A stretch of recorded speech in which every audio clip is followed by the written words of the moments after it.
بسم اللہ الرحمن الرحیم۔ میں آپ سب کی آمد پہ بہت مشکور ہوں۔ آج کی اس پریس کانفرنس کا مقصد سب سے پہلے یہ ایک گواہ کا بیان آج کل بند ہوا ہے محمد لطیف عدت کے کیس میں، اور یہ اپنے آپ کو مبینہ طور پہ خاور مانیکا کا ملازم کہلا رہا ہے، اور جو اس کا بیان قلم بند ہوا ہے آج بطور استغاثہ کے گواہ CW4 کی حیثیت سے، اس بیان نے جو ہیں ہمارے رونگٹے کھڑے کر دیے ہیں، اور ہم اس سوچ پہ مجبور ہو گئے ہیں کہ عدت کیس کے نام پہ جو توہین، جو قذف کا ارتکاب کیا جا رہا ہے، اور جو خان صاحب اور ان کی بیگم صاحبہ کے خلاف کردار کشی کی ایک کمپین جاری ہے، وہ پوری قوم کے لیے ایک المیہ بن چکی ہیں، ایک سوال کو جنم دے رہی ہیں کہ کیا ہم اتنے اخلاقی پستی میں گر گئے ہیں اور اتنے جو ہیں گراوٹ کا شکار ہو گئے ہیں کہ اب ملک کی مقبول ترین پارٹی کے لیڈر کو عوام کی نظروں میں گرانے کے لیے کوئی چارہ کار نہیں رہا، تو گھر کے نوکروں کو گواہ بنا کے 6 سال بعد آپ ایسے الزامات مرتب کر رہے ہیں جن الزامات کو پاکستان کے معاشرے میں کوئی بھی شخص اپنے گھر میں بچوں کے ساتھ، گھر والوں کے ساتھ بیٹھ کے سن بھی نہیں سکتا ہے۔ آج میں آپ کو سب سے پہلے ان الزامات کی قانونی حیثیت کے بارے میں بتانا چاہتا ہوں۔ اس مقدمے سے پہلے ایک اور مشکوک شخص کو لایا گیا جس کا نام حنیف تھا، اور اس نے انہی گواہان کے بیانات کے بلبوتے پہ جو مولوی صاحب ہیں اور جو اون چودھری اور ان کے بیانات پہ انہوں نے ایک کیس دائر کیا، اور وہ کیس یہ تھا کہ جو عدت کا پیریڈ ہے یہ مکمل نہیں ہوا تھا اور خان صاحب اور بشرا بی بی کا نکاح ہو گیا۔ اس کیس کی جو نمائش اور تشہیر کی گئی، تھوڑا سا پلیز ذرا خاموش رہیے گا، اپنے موبائل ذرا بند کیجیے گا، جو تشہیر کی گئی میڈیا پہ، الیکٹرانک میڈیا جو ہیں، اس میں پریوی بنا ہوا ہے خان صاحب کی کردار کشی میں۔ انہوں نے جب وہ کیس چلا، اس کیس کو چلانے کے لیے جب پہلے جج صاحب تھے نصر من اللہ صاحب، تو انہوں نے یہ مقدمہ خارج کر دیا۔ خارج ہونے کے بعد جو ہے نصر من اللہ صاحب سے وہ مقدمہ لے لیا گیا، اور قدرت اللہ صاحب کو جو ہے یہ مقدمہ تفویض کیا گیا۔ آج تک ہمیں اس سوال کا جواب نہیں مل رہا ہے کہ کیا وجہ تھی کہ آپ نے مقدمہ از خود یونیلیٹرلی ٹرانسفر کر دیا، نئے جج کو لگا دیا۔ وہ اس مقدمے میں کرمنل ریویژن ہوتی ہے، اور کرمنل ریویژن اس وقت کے ڈسٹرکٹ اینڈ سیشن جج کے پاس جاتی ہے۔ کرمنل ریویژن جو فوجداری وکلاء ہیں وہ پڑھ لیں کہ کرمنل ریویژن تب تک سنی نہیں جا سکتی ہے جب تک مخالف فریق کو آپ نوٹس نہ کر دیں۔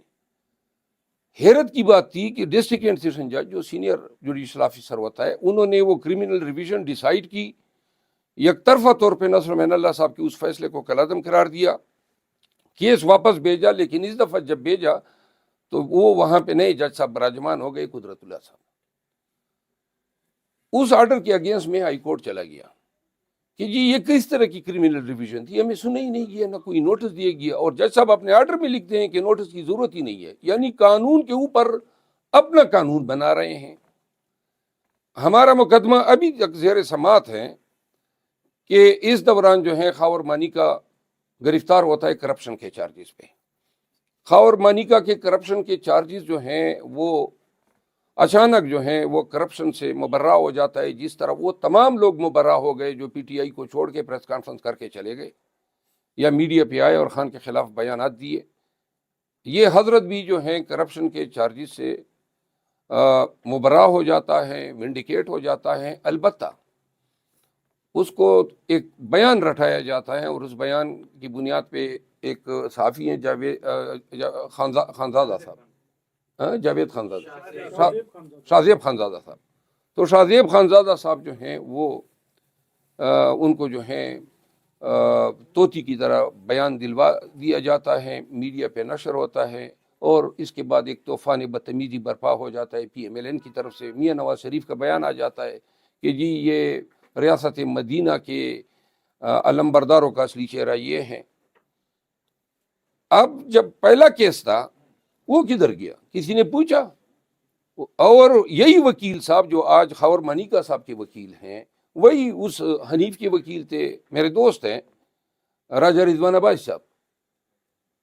تو مطلب یہ ہے کہ پارٹی وہی ہے، صرف چہرے تبدیل کیے گئے۔ اب جب ان کو اندازہ ہوا کہ وہ کیس نہیں چل سکتا ہے، اس کے میرٹ پورے نہیں ہیں اور ثابت کرنا ناممکن ہے، تو اچانک ایک روز بغیر ہمیں کسی نوٹس کے، مقدمہ اس دن مقرر بھی نہیں ہے، اور وہ قدرت اللہ صاحب کے پاس درخواست دے دیتے ہیں کہ ہمیں یہ مقدمہ واپس لے کے نیا مقدمہ دائر کرنے کی اجازت دی جائے۔ یہ دیوانی مقدموں میں ہوتا ہے، فوجداری مقدموں میں اس طرح نہیں ہوتا ہے، کبھی آج تک ہم نے سنا ہی نہیں ہے۔ تو جج صاحب جو ہیں تیار بیٹھے ہوتے ہیں اور جناب اجازت دے دیتے ہیں۔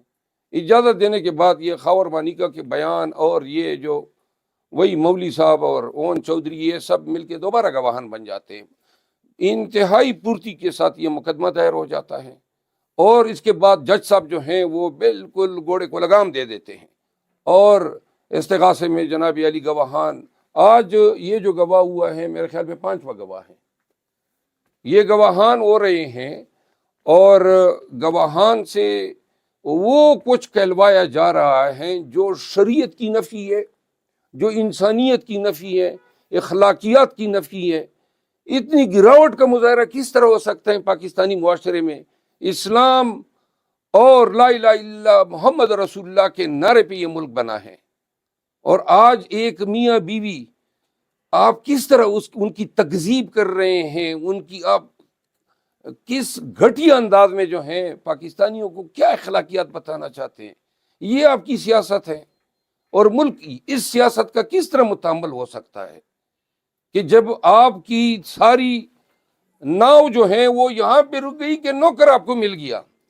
اور نوکر جناب جو غلاظت اس شخص نے پھینکی ہے، یہ میں دعوے سے کہہ رہا ہوں کہ اس شخص نے قذف کا ارتکاب کیا ہے، اور ان تمام لوگوں نے قذف کا ارتکاب کیا ہے جس کی سزا دروں یعنی کوڑوں میں ہے۔ ہم ان کے خلاف قذف کے کیسز دائر کر رہے ہیں، نمبر 1۔ نمبر 2، پاکستانی قوم سے استدعا ہے، یہ بیان پڑھو، آپ کا ملک کس نہج پہ جا رہا ہے، کیا کر رہے ہیں آپ لوگ اس ملک کے ساتھ، اس ملک کی اخلاقیات کے ساتھ، اس ملک کی نظریاتی اور اس ملک کی جو ہم نے اخلاقی اقدار ڈیولپ کی تھی، آپ کی ناؤ یہاں پہ ٹوٹ گئی کہ آپ آ کے اب نوکر ہو۔ یہ پہلے ایک اور صحافی صاحب ایک اور نوکر کو لے آیا، ملازم کو، اس پہ آپ خان کو نیچے دکھانا چاہتے ہیں۔ اگر آپ کے بیانیوں میں تھوڑی بھی اہمیت ہوتی، دیکھیے میں آپ کو قانونی طور پہ بتاتا ہوں، یہ کیس قانونی طور پر میں اس میں ریپریزنٹ کر رہا ہوں دونوں کو، چیئرمین PTI کو اور ان کی بی بی صاحبہ کو۔ یہ مقدمے میں یہ گواہ